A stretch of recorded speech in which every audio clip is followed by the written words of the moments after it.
Bueno, en este video vamos a resolver la ecuación diferencial de variables separables. La derivada de y respecto a x igual a 6x cuadrado dividido entre 2y más coseno de y.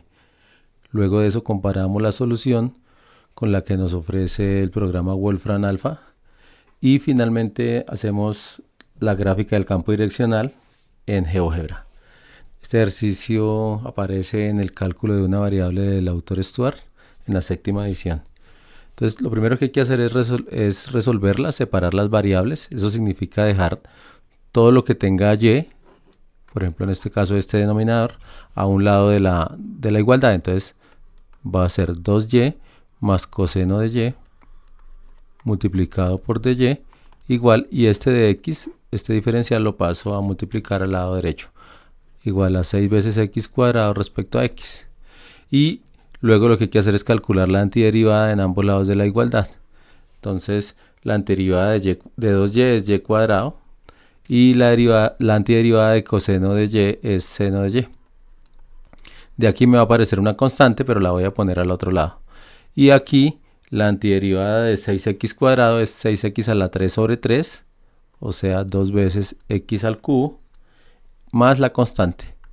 Esta constante de aquí pues corresponde a la constante de acá menos la constante de acá. Solamente dejamos una. Una observación que uno puede hacer acá es que no se puede despejar y, o sea, no se puede escribir esto de la forma y igual a una función que depende solamente de x. Entonces, como no logramos hacer eso, entonces mejor la dejamos así, implícita. Entonces ya la solución de esa ecuación diferencial la vamos a escribir de manera implícita. Entonces veamos en Wolfram que nos dice el programa. Entonces le pedimos que resuelva el ejercicio. Aquí nos hace una interpretación de la entrada. Más abajo nos dice que es una ecuación separable, o sea que la podemos separar. Y también nos dice que es una ecuación diferencial ordinaria no lineal de primer orden. De primer orden porque la derivada que aparece solamente es la primera. Y es no lineal porque no se ajusta como a este formato. Recuerden que las lineales son a sub 1 que depende de x multiplicado por la derivada de y respecto a x más una sub 0 que depende solamente de x por y igual a un g de x. Cuando este g de x es 0 pues se dice que es homogénea. Pero si nosotros intentamos llevar esta ecuación a este formato, a esta estructura, vamos a ver que el término que multiplica la derivada de y respecto a x depende también de y. Entonces por eso no es lineal. Esa es una observación que uno puede hacer ahí. Además de eso nos muestra una forma alternativa de la ecuación que pues si comparamos con lo que escribimos aquí arriba, pues lo único que está haciendo es escribiendo el coseno de y en términos de la exponencial. Entonces ahí no hay muchas cosas nuevas. Más abajo nos muestra un campo de pendientes que lo vamos a hacer en GeoGebra y finalmente nos da la solución. Entonces observen que lo que está al lado derecho es y al cuadrado más el seno de y igual a 2 veces x al cubo más la constante, que fue justamente lo que nosotros obtuvimos. Entonces en GeoGebra cuando lo intentemos hacer, aquí les voy a mostrar que cuando utilizo este comando resuelve, así como en el otro ejercicio, el resultado que me genera es un interrogante. Y es porque GeoGebra resuelve esto como si se pudiera despejar. Entonces f de x igual a la solución de esto en el punto 1, 1 yo le puse ahí. Pero como no se puede despejar, ya nos dimos cuenta que no se podía despejar. Nos quedó implícita, entonces por eso GeoGebra no lo logra hacer y no grafica nada. Sin embargo, aquí yo escribí la curva implícita y cuadrado más seno de y igual a 2 veces x al cubo más una constante.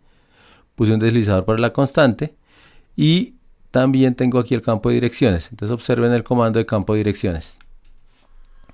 Lo primero que le escribo al comando es la derivada que depende de x y y.